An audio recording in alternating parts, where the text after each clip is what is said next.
you, Trey, who inexplicably decided that even though he's in Hawaii, he would talk with us on the radio. How are you, sir? Good, Adam. What's going on, buddy? Oh, man, there's a lot going on. I spent a lot of time talking about Lamar Jackson today. So let me start with that.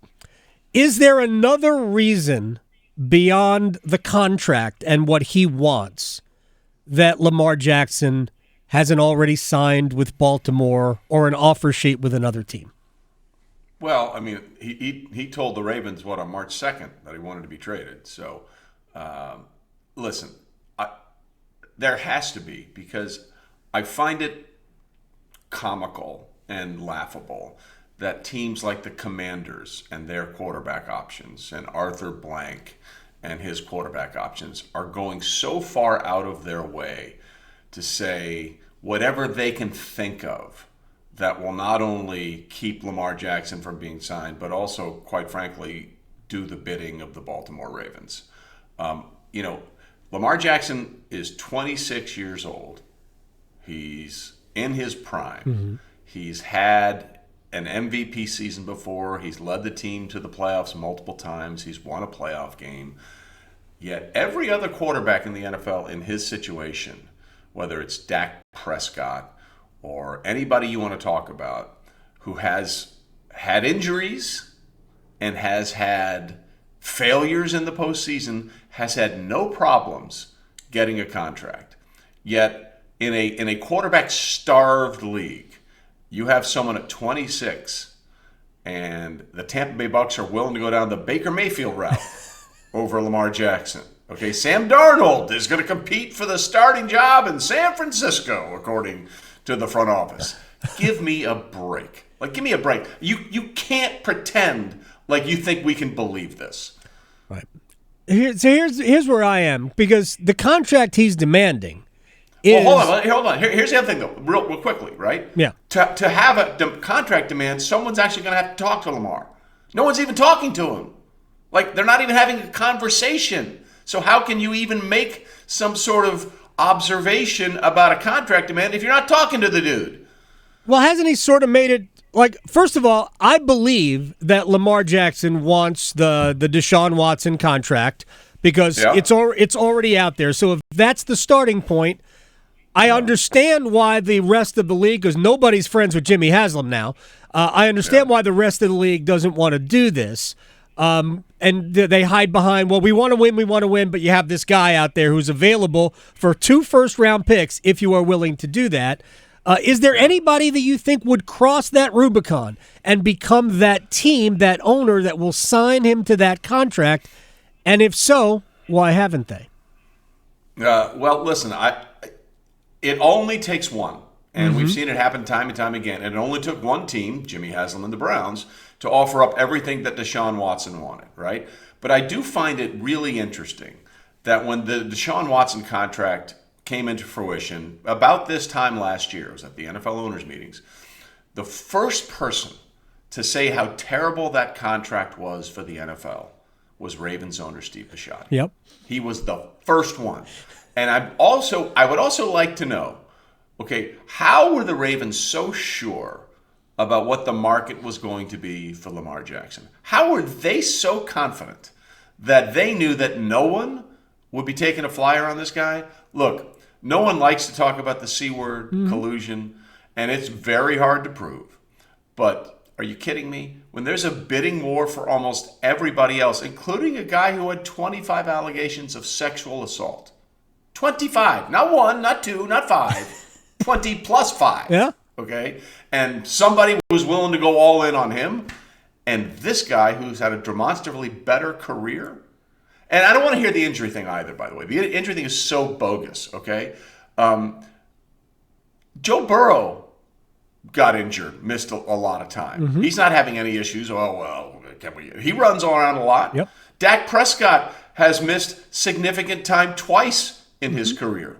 Once with the ankle, and then this past season he missed 5 games. He had no problem securing the bag, and they're going to have to rework his deal again. Yeah. So that argument is completely BS to me.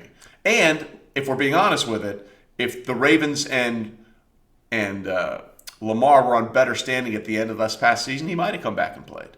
But he was protecting himself. Yeah. So you can't say, oh, look at all this time he's missed. That does not wash at all. I agree, 100%. By the way, Deshaun Watson, the guy who got the contract, also missed time with a torn ACL. And if I'm not mistaken, didn't play a game for 2 years. Yeah, exactly. There's not an argument. There's not an argument the NFL owners are putting out there that makes any sense. All right, so here's where I want to go with Trey Wingo on this particular, and this will end our the Lamar Jackson portion of the conversation. If whatever team, let's just say it's the Jets who are dealing with their own quarterback issues, and we're going to go there next. If the Jets decided, you know what, we're going to give that contract to Lamar Jackson. So here's 5 years, $240 million, fully guaranteed. How fast would Steve Bisciotti match that contract? Well, I think that's the other thing here, right? I think a lot of teams feel like all we're doing is doing the work for the Ravens. And that's the thing that is problematic here.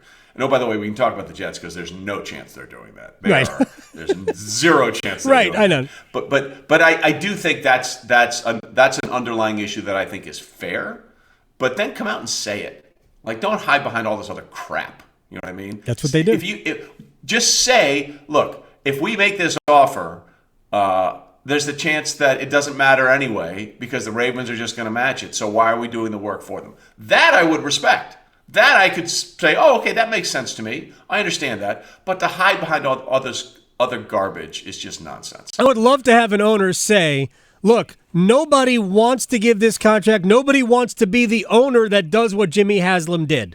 But I firmly say that. Right, but nobody will. But I firmly believe that Baltimore is hoping that somebody else does, so they're not the impetus for them because they have built their entire franchise around Lamar Jackson. As the Jets have built their entire offseason around trading for Aaron Rodgers, who became the first person ever to publicly say into the universe that I want to be traded to the Jets. I don't believe anybody has ever said that before. I can say that as a recovering Jets fan, Trey Wingo. How does this play out? Will it wait until June when the dead cap hit is lower?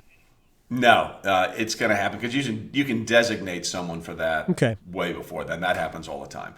It's going to happen sooner than people think.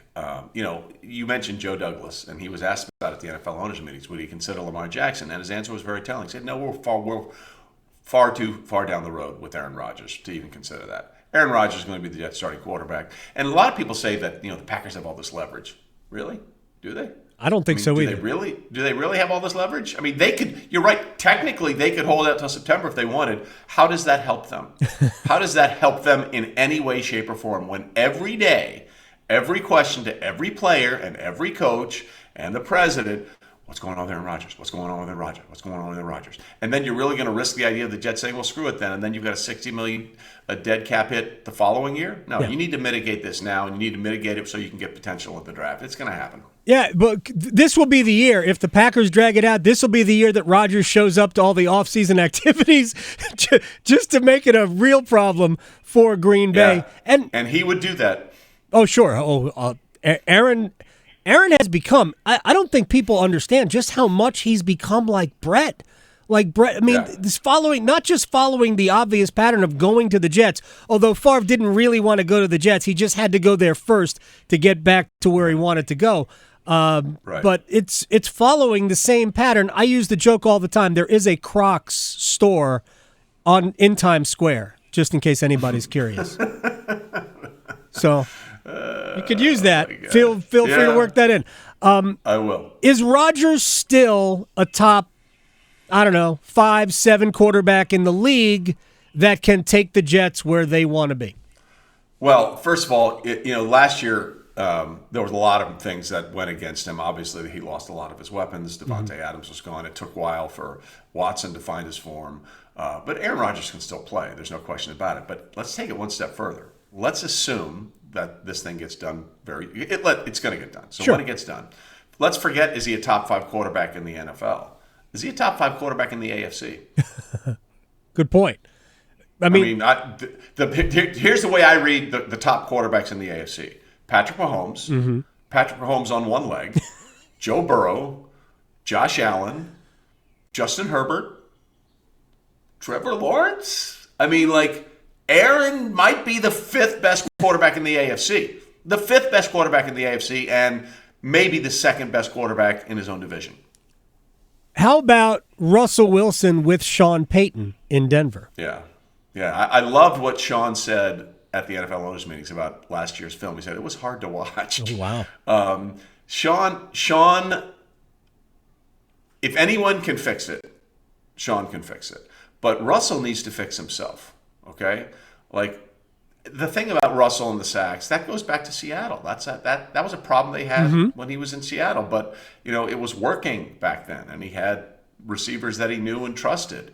That never came to fruition this season in Denver. So, they can bring in all the offensive line help that they have, but unless Russell modifies the way he plays, those things are still going to be persistent.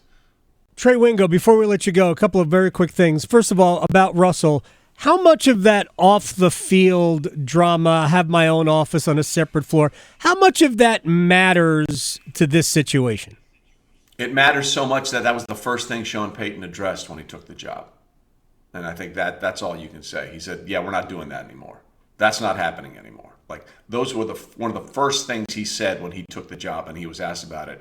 And he could have said, well, we'll talk about it or we'll see what happens. No, he put it out there publicly. So Russell Wilson basically knew there's a new sheriff in town, and his name is Sean Peyton. All right, final thing. And this goes back a couple of years. Sometimes you don't realize when your window is open and when it might be closing.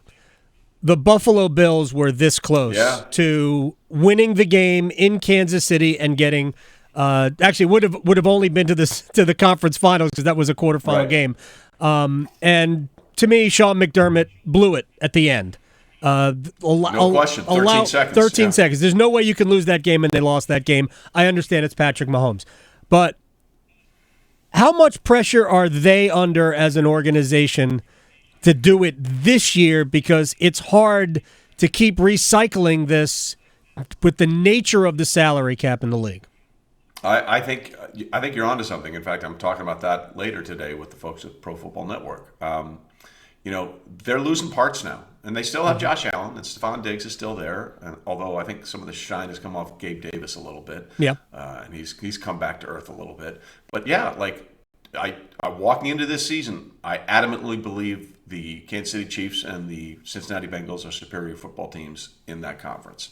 And for as good as they've been for this run, they literally have one AFC Championship game appearance to show for it. One appearance, not a win, one appearance. And divisional round losses all around that. So you have to wonder, have they missed the mark? I think that's a fair question. Trey Wingo, I only ask fair questions, and I appreciate your time. Give me a Masters pick, and then we'll say goodbye until another time. I like Tony Finau this year. Wow. He's finally got some wins under his belt. Okay. And he's a birdie machine, and I would love to see Tony break through and take the green jacket. He makes everybody smile. Tony, you can't help but smile when you watch Tony Finau. Trey Wingo at Wingo's 33rd Team, Pro Football Network, Caesars Sportsbook, the half-forgotten history. Did I leave anything out? No, you're good. Oh, PGA Tour Live. There you go, PGA Tour Live. Trey, enjoy Hawaii. I'll talk to you soon. Cheers, my friend. You got it.